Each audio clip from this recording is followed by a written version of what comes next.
गोकुल की पावन भूमि पर, जहां यमुना की कलकल ध्वनि और गायों की मधुर पुकार गूंजती थी, वहीं एक अद्भुत बालक का जन्म हुआ था। यह बालक कोई और नहीं, स्वयं भगवान विष्णु के 8वें अवतार कृष्ण थे। उनके आगमन से पहले मथुरा नगरी पर क्रूर कंस का अत्याचार छाया हुआ था। कंस ने अपनी बहन देवकी और उनके पति वसुदेव को कारागार में डाल रखा था, क्योंकि आकाशवाणी ने उसे बताया था कि देवकी का 8वां पुत्र उसका वध करेगा। आधी रात के गहन अंधकार में कारागार के ताले टूट गए और वसुदेव नवजात कृष्ण को एक टोकरी में लेकर यमुना पार कर गोकुल पहुंचे, जहां उन्होंने बालक को नंद बाबा और यशोदा मैया के घर छोड़ दिया। गोकुल में कृष्ण के आगमन से चारों ओर खुशियां छा गईं। नंद बाबा और यशोदा मैया ने उन्हें अपने पुत्र के रूप में स्वीकार किया और उनका पालन पोषण बड़े प्रेम से करने लगे। कृष्ण, जिन्हें प्यार से कान्हा बुलाया जाता था, अपनी बाल लीलाओं से पूरे गोकुल का मन मोह लेते थे। उनकी आंखें इतनी चंचल थीं कि उनमें शरारत और प्रेम दोनों एक साथ झलकते थे। उनके माथे पर मोरपंख और गले में वैजयंती माला उन्हें और भी मनमोहक बनाती थी। गोकुल की हर गली, हर घर में उनकी नटखट कहानियां गूंजती थीं। सबसे प्रसिद्ध थी उनकी माखन चोरी की लीला। सुबह सुबह जब यशोदा मैया और गोपियां अपने घर के कामों में व्यस्त होती थीं, कान्हा अपने ग्वाल बाल सखाओं के साथ मिलकर घरों में घुस जाते और मटकी में रखा ताजा ताजा माखन चुरा लेते। कभी कभी तो वे माखन खुद खाते और कभी बंदरों को खिला देते। गोपियां उनकी शिकायत लेकर यशोदा मैया के पास आती। यशोदा मैया, तुम्हारा कान्हा बहुत नटखट है, उसने फिर हमारा माखन चुरा लिया। यशोदा मैया पहले तो गुस्सा होने का नाटक करती, फिर कान्हा की भोली सूरत देखकर उनका सारा गुस्सा पिघल जाता। एक बार तो यशोदा मैया ने उन्हें रस्सियों से ऊखल से बांध दिया था ताकि वे और शरारत न कर सके। लेकिन कान्हा तो ठहरे भगवान, उन्होंने उस ऊखल को घसीटते हुए 2 बड़े वृक्षों यमलार्जुन को गिरा दिया, जिससे वे शापमुक्त हो गए।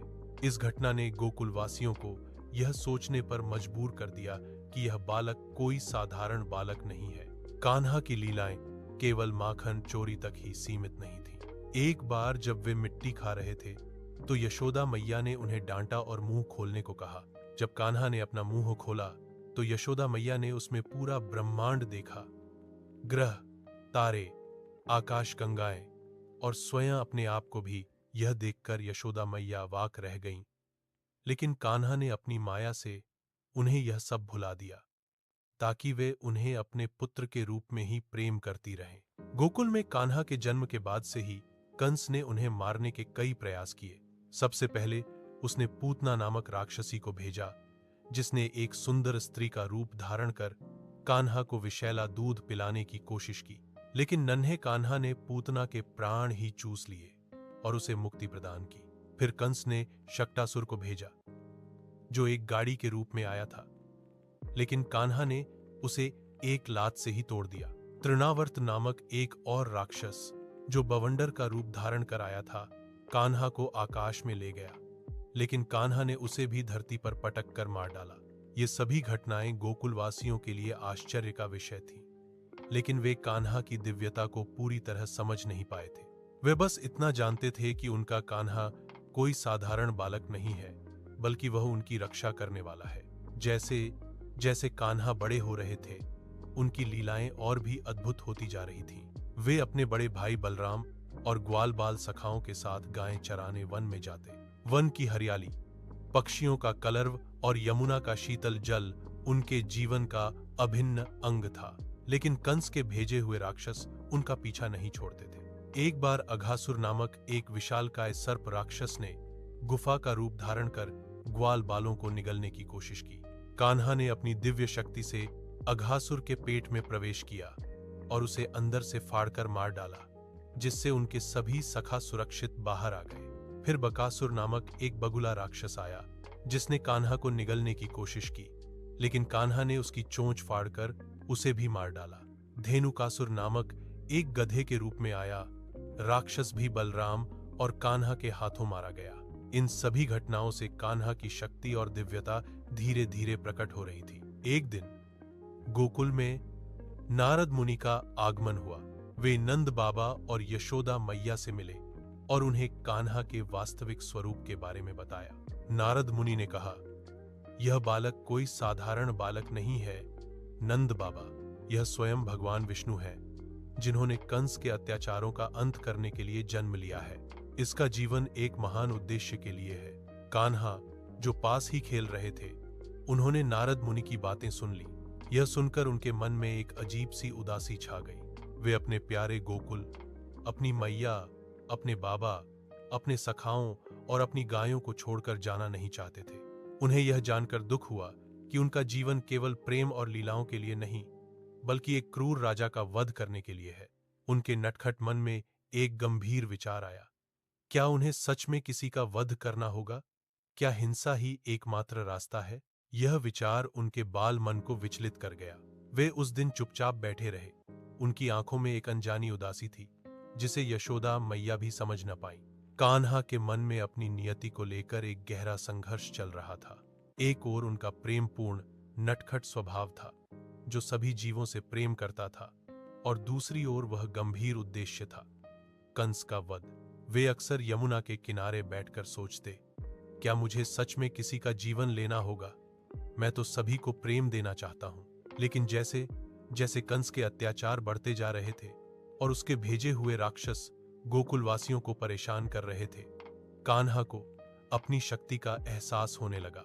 उन्होंने देखा कि उनके प्रिय ग्वाल, बाल, उनकी गायें और उनके माता पिता कितने भयभीत रहते हैं। उन्हें समझ आने लगा कि धर्म की स्थापना के लिए अधर्म का नाश आवश्यक है। यह केवल व्यक्तिगत प्रतिशोध नहीं, बल्कि एक बड़े उद्देश्य की पूर्ति थी। वृंदावन में एक भयानक घटना घटी। यमुना नदी में कालिया नामक एक विशाल और विषैला सर्प रहता था, जिसने पूरे जल को विषैला कर दिया था। उसके विष के कारण नदी का पानी पीने लायक नहीं रहा था और उसके आसपास के पेड़ पौधे भी सूख गए थे। एक दिन जब कान्हा अपने ग्वाल बाल सखाओं के साथ खेल रहे थे, उनकी गेंद यमुना में गिर गई। कान्हा ने अपने सखाओं की चिंता किए बिना कालिया को सबक सिखाने का निश्चय किया और यमुना में कूद पड़े। कालिया ने उन्हें घेर लिया और अपने विषैले फन फैलाकर उन्हें डराने लगा, लेकिन कान्हा ने अपने दिव्य रूप का प्रदर्शन किया और कालिया के फनों पर चढ़कर नृत्य करने लगे। उनके नृत्य से कालिया को असहनीय पीड़ा हुई और वह समझ गया कि यह कोई साधारण बालक नहीं है। कालिया ने कान्हा से क्षमा मांगी और वादा किया कि वह यमुना छोड़कर कहीं और चला जाएगा। कान्हा ने उसे जीवन दान दिया और उसे रमणक द्वीप पर जाने का आदेश दिया। इस घटना ने कान्हा की शक्ति और उनके करुणापूर्ण स्वभाव को एक बार फिर उजागर किया। उन्होंने हिंसा का प्रयोग केवल तब किया जब आवश्यक था, अन्यथा वे क्षमा और प्रेम का मार्ग अपनाते थे।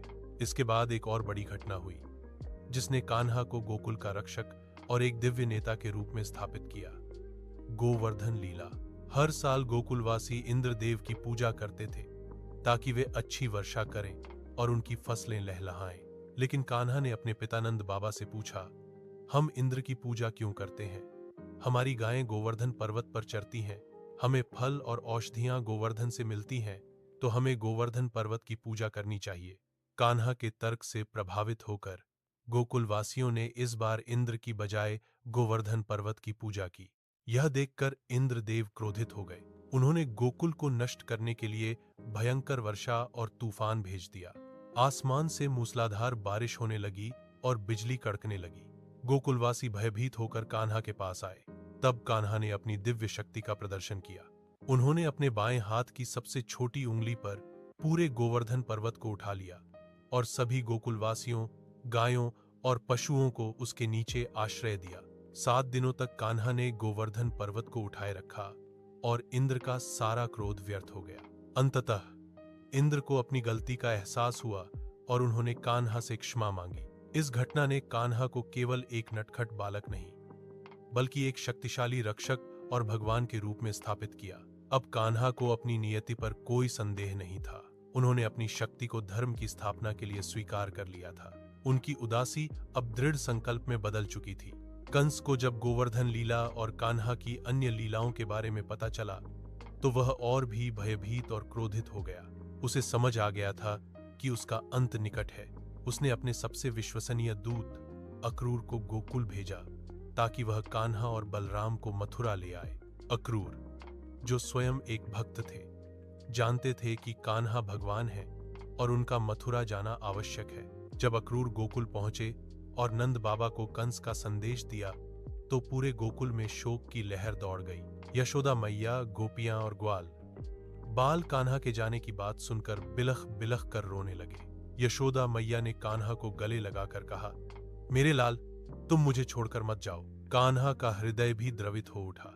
उन्हें अपने प्रिय गोकुल, अपनी मैया, अपने बाबा और अपने सखाओं को छोड़कर जाने का बहुत दुख था, लेकिन वे जानते थे कि उन्हें अपने कर्तव्य का पालन करना है।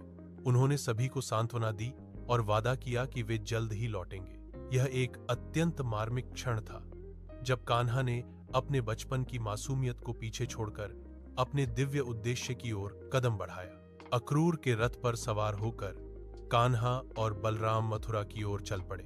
मथुरा पहुंचते ही उन्होंने कंस के अत्याचारों का प्रत्यक्ष अनुभव किया।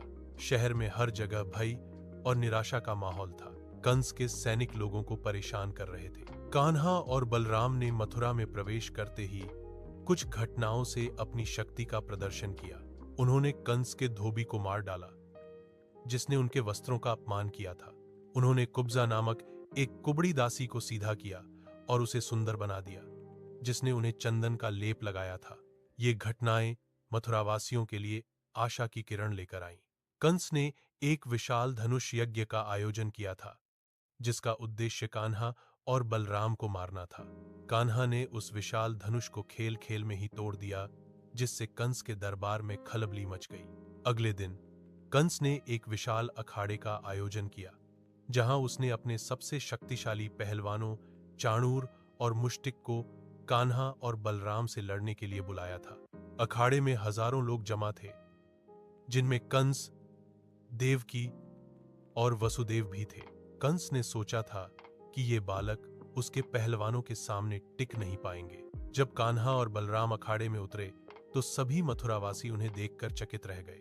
कान्हा की कोमल काया और उनके दिव्य तेज ने सभी को मोहित कर लिया। चाणूर और मुष्टिक ने कान्हा और बलराम को चुनौती दी। चाणूर, जो एक विशालकाय और क्रूर पहलवान था, कान्हा से लड़ने आया। कान्हा ने अपनी लीला से उसे परास्त कर दिया। उन्होंने चाणूर को हवा में उछाला और जमीन पर पटक कर मार डाला। उसी समय बलराम ने मुष्टिक को भी आसानी से हरा दिया। अखाड़े में उपस्थित सभी लोग जय जयकार करने लगे।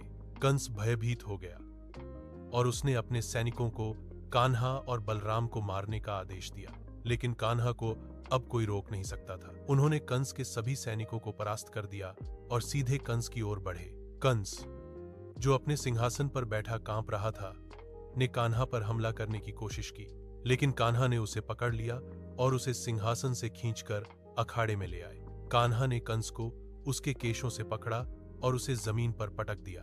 उन्होंने कंस के ऊपर चढ़कर उसे मार डाला।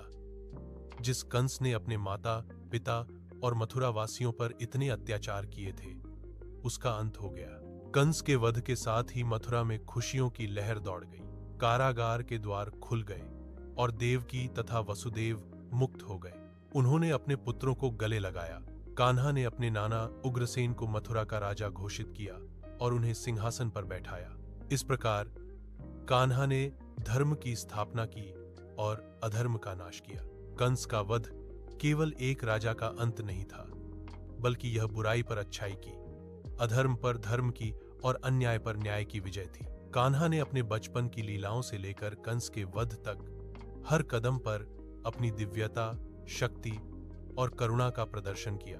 उन्होंने सिखाया कि प्रेम और शरारत के साथ साथ जब धर्म खतरे में हो तो शक्ति का प्रयोग भी आवश्यक हो जाता है। उनकी यह कथा हमें यह संदेश देती है कि ईश्वर हमेशा अपने भक्तों की रक्षा करते हैं और अधर्म का अंत निश्चित है।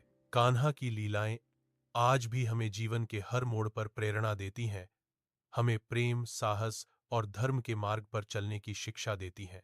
उनकी कथा एक शाश्वत सत्य है जो युगों युगों तक मानव जाति का मार्गदर्शन करती रहेगी।